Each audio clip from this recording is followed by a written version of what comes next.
So, the lower bracket finals between Evil Geniuses and Paper Rex, map 3 of Split.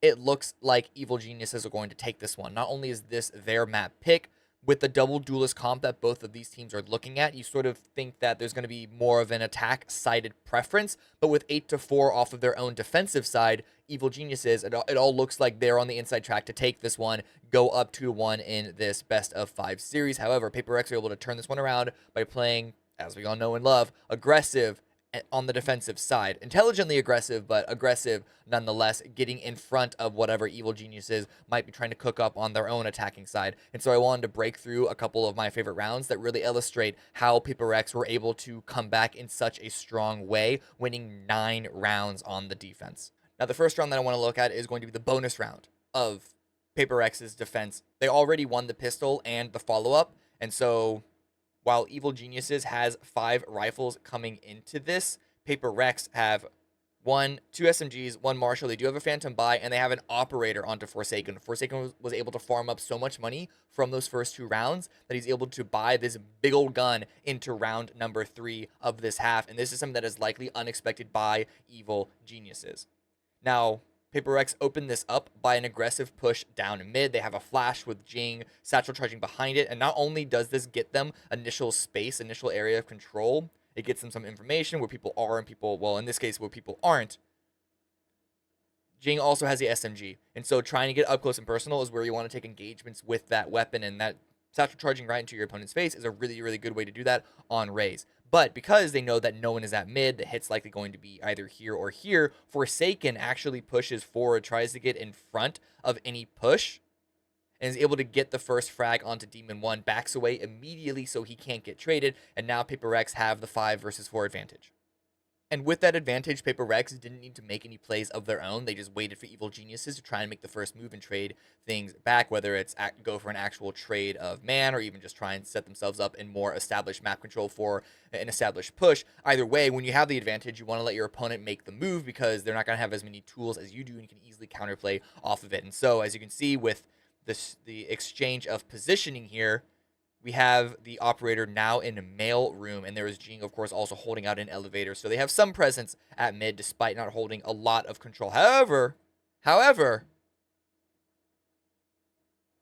Jawgemo was actually able to win that duel. A really, really good duel for Jawgemo to win out. Phantom versus an operator, with an operator holding that angle.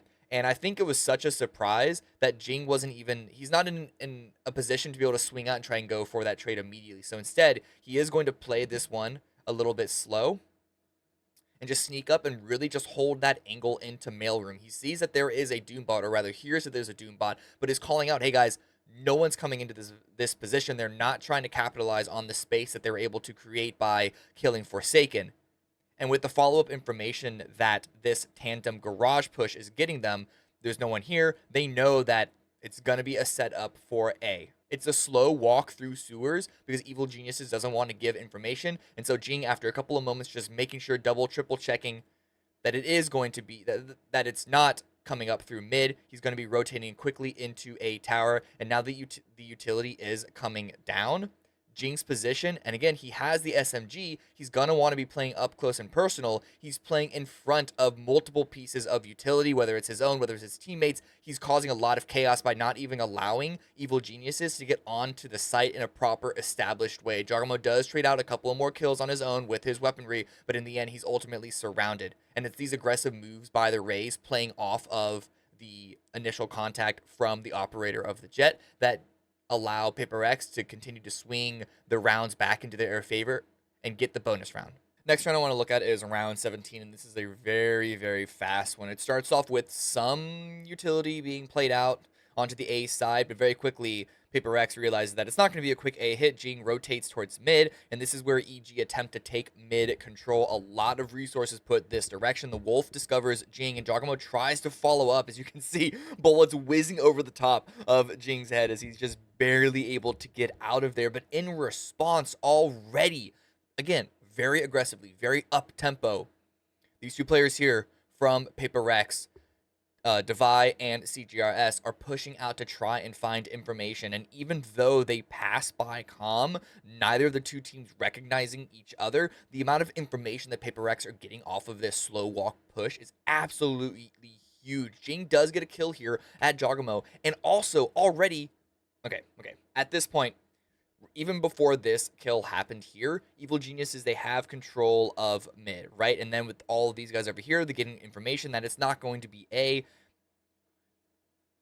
The only way for it to go mid to A is if Gene gets removed. And so he's watching for that. At this point, it's almost guaranteed that it is going to be a split onto B. And rather than these two members be playing it back and get pincered in by a multi-pronged attack right now, they're actually going to go aggressive on their own in response to the aggressive moves that the A side had pulled. They're going to go aggressive into Garage so they can get in front of the pincer move, so they can limit the engagement. They can just focus onto one little area where they need to have their crosshairs rather than worrying about multiple different angles here. Jing getting this frag onto Jawgamo is only icing on the cake at this point, but here in Garage, they get the frags, Forsaken and Mind Freak both following up. Jing continues to go aggressive at mid, and it all falls apart. Once the snowball starts, you can't really stop that for Paper Rex going aggressive in tandem with each other in a very intelligent, like playing off of each other way, but still going aggressive just to not allow Evil Geniuses to set themselves up for any sort of success on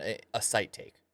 Round 21 features a highlight play to start things off by Forsaken, off back into his hand, and he's actually going to be playing in front of the initial utility deployed by Evil Geniuses. He's trying to catch them off guard. He trusts his aim with this.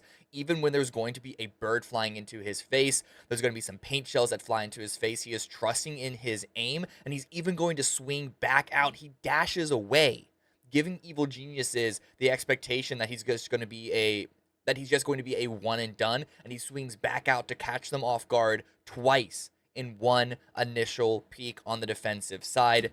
And now with the 2-man advantage here and a 5 versus 3 advantage, all Paper Rex need to do at this point is just wait, is just hold safe, don't go for any engagements. And in fact, we can fast forward to this actually.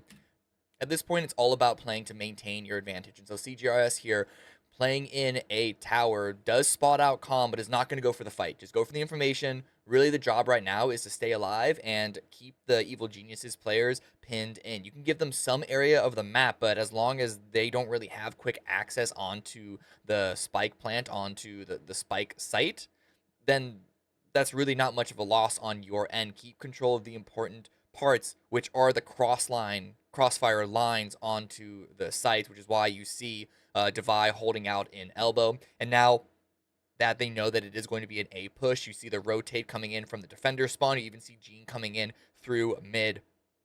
But then the spray down is going to come on through.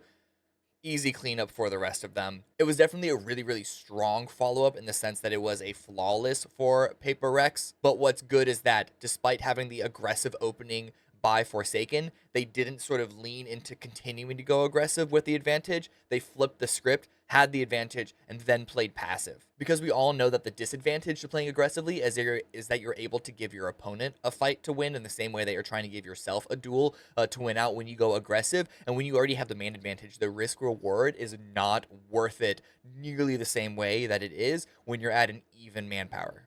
So through, I don't know, shall we say controlled aggression like that, Paper Rex were able to bring this one back and have a really, really strong defensive side. They get 9 rounds, able to win this map out 13-10. Now, unfortunately, they do lose the next 2 maps. Evil Geniuses do end up winning this series 3-2, and they advance to the grand finals against Fnatic. But Paper Rex still had a really, really good showing the entirety of this event, especially because, if you've forgotten, CGRS wasn't even on this roster as a main player to begin with. So the fact that they were able to get to 3rd place with a substitute is a really, really strong showing. And if you weren't a fan of them before now, I'm assuming that you are at this point, because every single time that we see this team, they just always show us something more to enjoy about their unique playstyle. And even better than that, once you think that you discover them, once you sort of give limitations on, oh, Paper Rex it's like what we saw in the previous time. Oh, Paper X, they play really, really good in their style, but is it limiting?